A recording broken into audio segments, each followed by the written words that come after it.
of mango, 4 cups of sugar.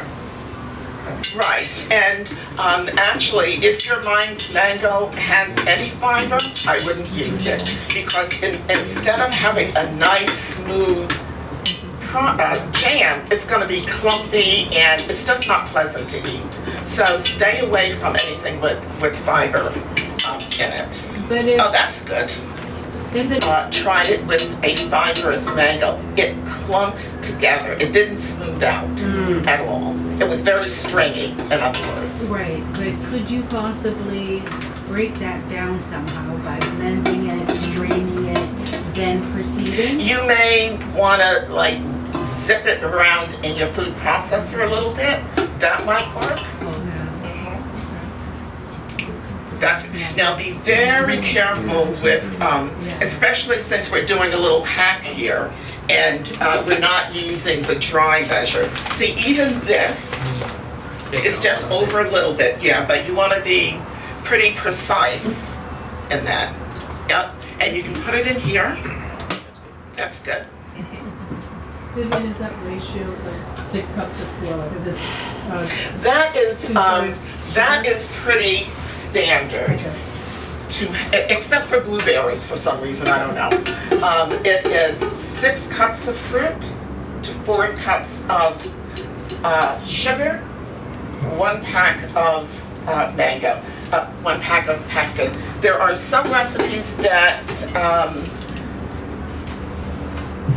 that include lemon juice, and that is for fruit that is really naturally low in pectin.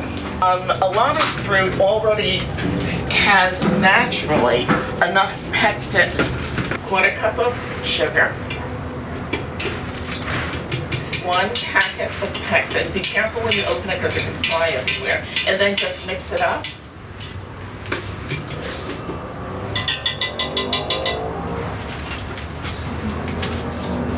Looks good.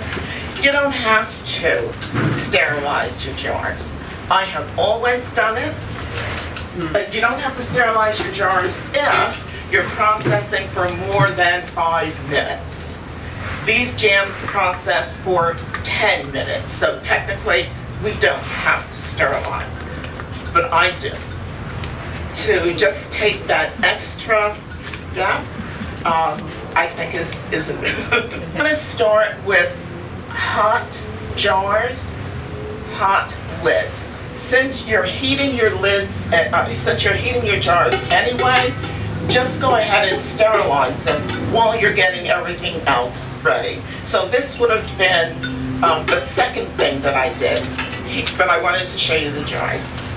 Heating the water and then getting your jars in your pot. And this is how I do it. Some people use the jar lifter. I don't. So you do what is comfortable for you. I prefer when I'm initially putting my jars in the water, grab it. You're going to want to scoop up a little water so your jar doesn't float and it goes straight to the bottom.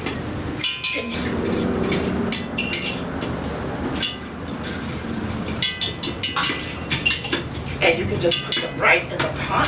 A quarter cup of sugar right. with the pectin. And that's simply to make it easier for the pectin to be distributed in the fruit and it doesn't clump up. So that quarter cup of sugar is taken out of the 4 cups? It's taken out of your 4 cups.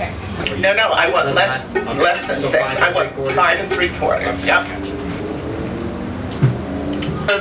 Buying your canning supplies for the first time, Amazon's a good place. I mean, you can buy a set that has all of your little things that you will need, and you'll also get one of these, which I find to be totally useless, but I brought it along just to show you.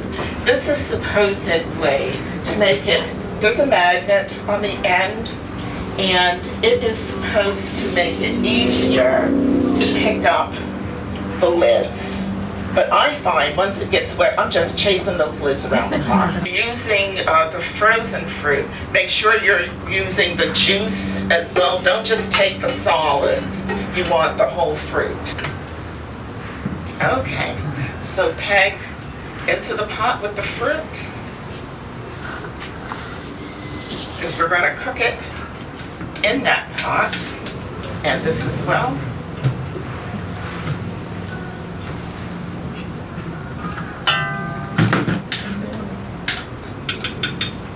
Then, trying not to get it on the sides of the pot, just stir, stir, stir.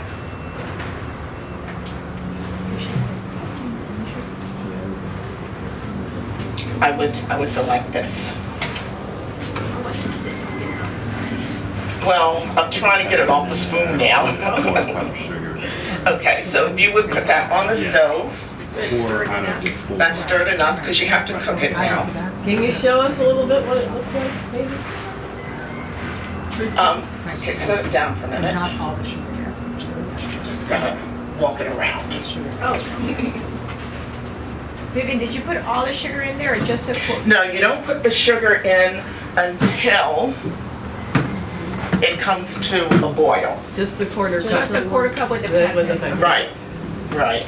And that sugar with the pectin is just to help the pectin mix in with the fruit without clumping. I don't know if you can see that. So that's just the mango with the sugar. Yeah, yeah. And you want some, a little bit of chunk.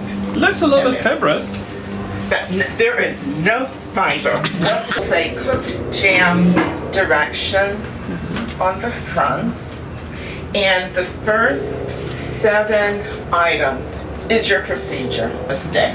Once it comes up to a boil, and that's what they call a hard boil. So, you know, you're stirring it and it keeps boiling. That is the point at which you add all the sugar all at once. You let that come back up to the boil and you cook it for 1 minute.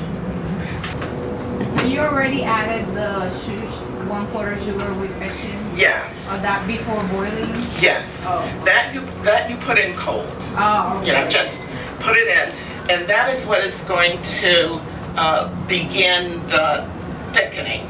But it doesn't really come together. The sugar is the other thickening element in making the jam. So it's the sugar is not just for sweetness, it also helps in the gelling process.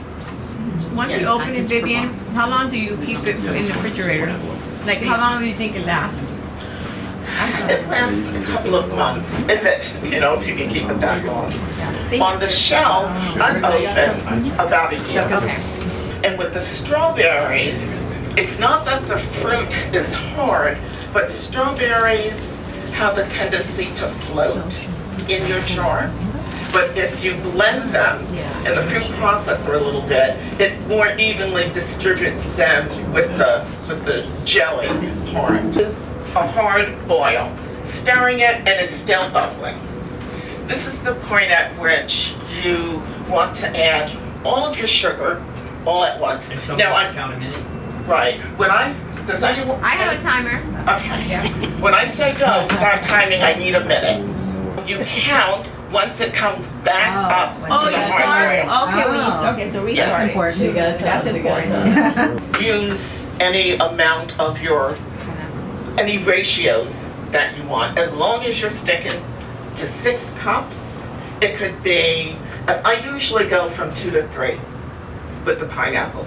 Even if I were in my own kitchen, I would be using aluminum foil. It gives you always a clean surface to work from, and it's so easy to clean up. You just, and we just want this to go 1 minute. That melts your sugar and activates your pectin. You cook it too much longer, you can break down your pectin and it's not going to gel. So that's why the time is kind of important. So you take your fruit off of the stove. then you bring over your jars.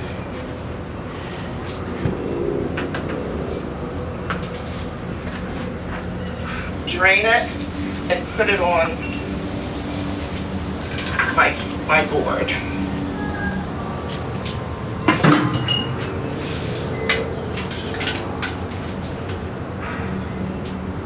Cover your pot so you don't lose your boil.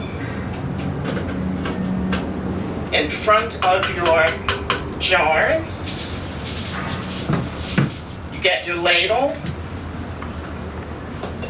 your funnel, and I use this to catch any drips, again, working clean. You want to fill up to that bottom ring. You don't want to overfill your jar. And this goes, pretty quickly once you, see, I just made a little mess trying to work quickly.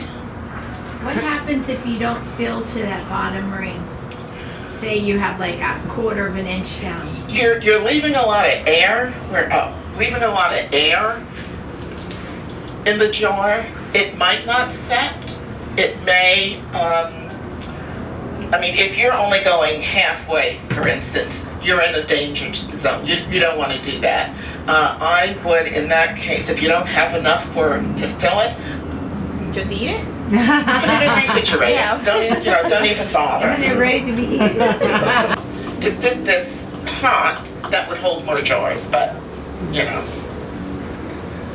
towel, moisten it a little, and wipe your jar top, so that when you put your lid on, it's clean and there's no food there. Do you ever Because that will prevent a seal. So you go top of the rim, then around the side. Been heating in the pot there. So you take one at a time.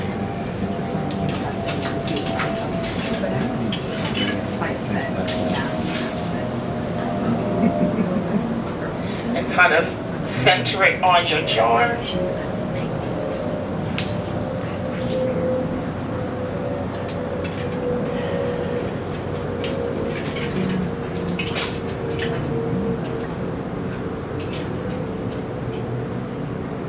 When you put your rings on, you don't want to over tighten it. It's what they call finger tight. So you just make sure it's on there. So 3/4 cup of mango. Another 3/4 cup. And then we'll do 3 full of the pineapple. She has 2.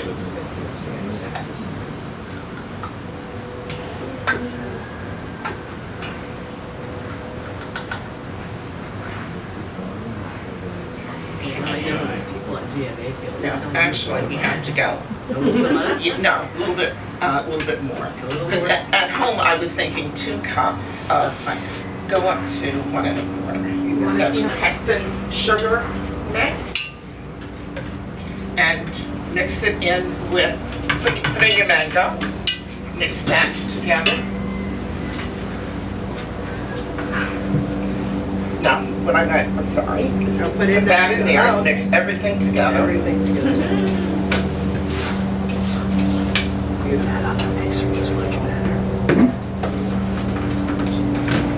Don't look at it. Just let it bake, and you can hear, stop a minute. Stop. Can you hear the, wait a minute, let me take one out. And you can hear the lid doing its vacuum thing. Yeah.